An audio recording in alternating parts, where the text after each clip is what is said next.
Chapter 13. The Sycamore Tree. When the average person comes face to face with an incurable disease, insoluble problem, insurmountable obstacle, or impossible task, his approach to the dilemma is to weigh his material liabilities against his spiritual assets. The scales are usually so far down on the side of evil that the case seems truly hopeless. There is so much fear and so little faith, so much doubt and so little trust, so much prayer and so little acceptance, so much talk and so little action, so much failure and so little success, so much frustration and so little poise, so much weakness and so little strength, so much confusion and so little peace, so much faith in evil and so little faith in good. What shall we say to this person? First, we shall show him that the superhuman faith is not necessary to get superhuman results. Second, we shall remind him that with God all things are possible. Third, we shall assure him that God is not limited in his power by material circumstance or by fears, doubts, and inhibitions of the human mind. And fourth, we shall stimulate his faith by referring him to the climax of St. Paul's demonstrations of faith in the 11th chapter of the Epistles to the Hebrews. Then, if all that does not serve to change his position in the law, we shall refer him to the thrilling records in the Old Testament, the cleansing of Naaman, the leper, the resurrection of the Shunammite son by Elisha, Elisha's control of the elements, the overcoming of gravity and the floating of the workman's axe head from the bottom of the Jordan, and the water that gushed from the rock at the touch of the rod of Moses. We shall remind him that God is the same yesterday, today, and forever. When the apostles asked Jesus to increase their faith, he said, "If ye have faith as a grain of mustard seed, ye shall say to yon sycamore tree, obstacle, be thou plucked up from the roots and cast into the sea, and it shall be so." According to Jesus, it is not large quantities of faith that get results, but small quantities.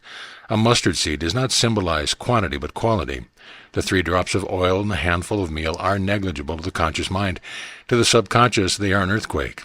When you disregard appearance and magnify the Lord, anything may become an avalanche.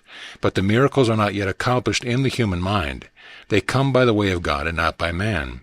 The sycamore tree is not pulled up by the hand, but by the consciousness strong in faith. Some thoughts on faith. To the man who has faith, there are no maybes, no improbables, no impossibles, no incurables. With faith, man can accomplish anything he sets out to do. But what is faith? It is a settled feeling about the universe, ourselves, and everything in it. It is the consciousness of the power of God within us acting upon our lives and environment.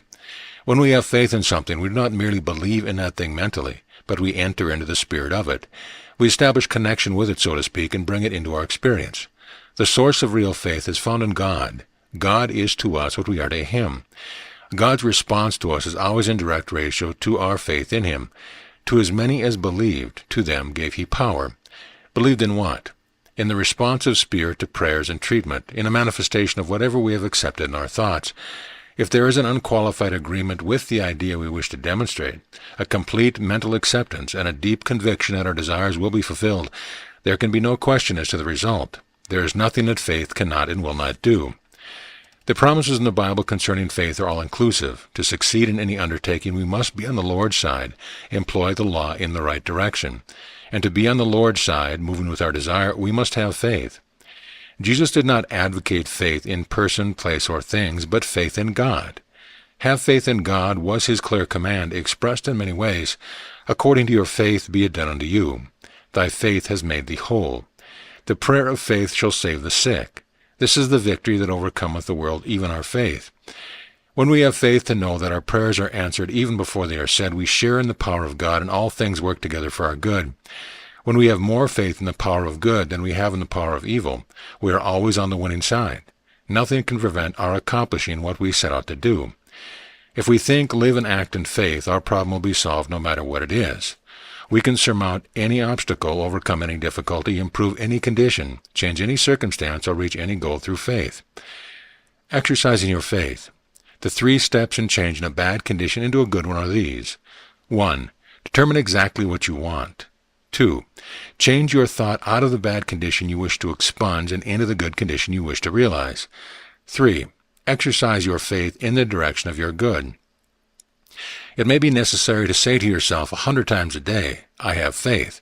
Say it when you are doubtful and uncertain. Say it when everything seems to go against you. Say it when faith seems to fail. Say it until you have aroused all the power necessary to accomplish what you set out to do. I have faith. Say it when things are thickest. Say it when every door is closed and there is no way out. Say it with rejoicing. Say it with gratitude that it is true. I have faith. Realize that the law of good is the only law operating in your life. Know that nothing antithetic to your good can operate for you because evil is without sustaining principle. Most of us do not need more faith, but we do need to exercise our faith more intelligently. We must stop scattering it and placing it in lesser things. We must stop adulterating it by fear, uncertainty, and doubt. We must feel the freedom of limitless and divine possession and must be immovable and steadfast under every calamity, misfortune, and storm.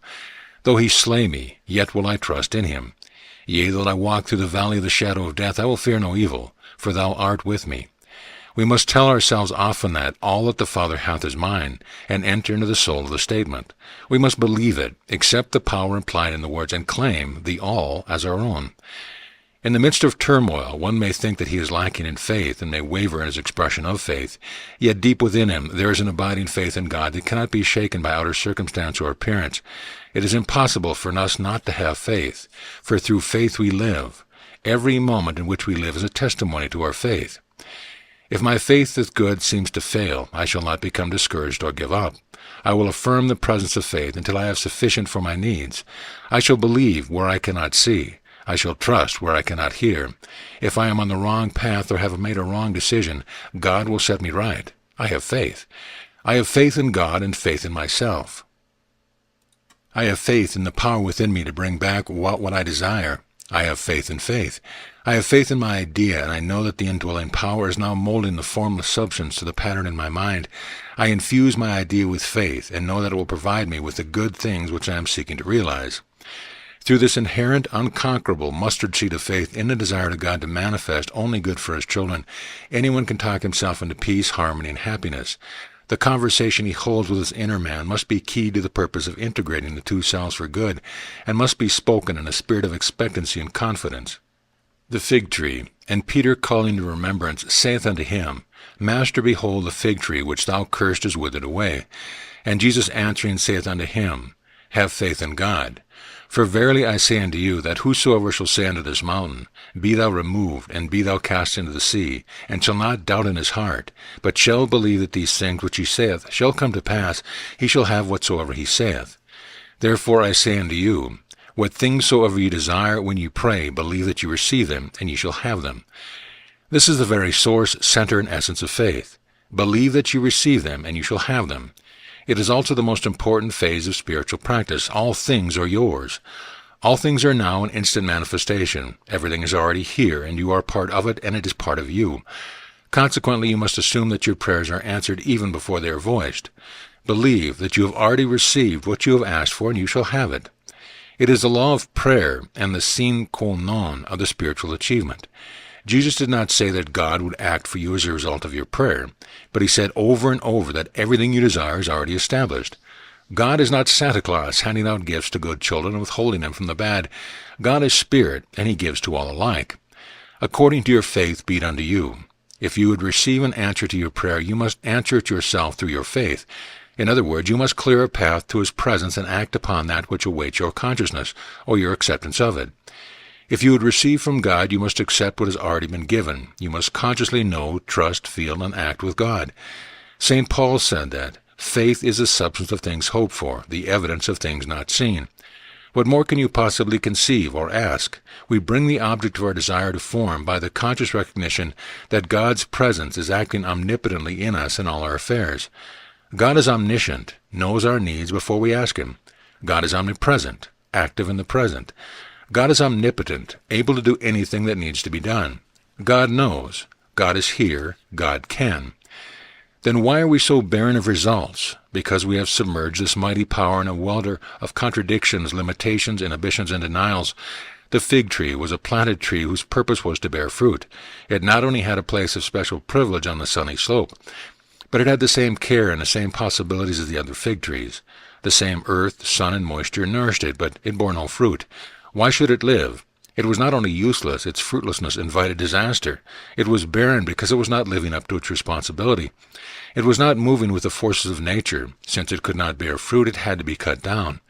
So it is with unfaith and human belief. They have no influence in heaven and accomplish nothing on earth. The antidote for fruitlessness is a strong, vital, unqualified, and enduring faith. Faith is not only the most titanic form of mental and spiritual action known to man, but it is the affirmative and deciding factor in every demonstration. The coordination of the conscious, subconscious, and superconscious mind in the act of faith produces the power to bring our desire into expression.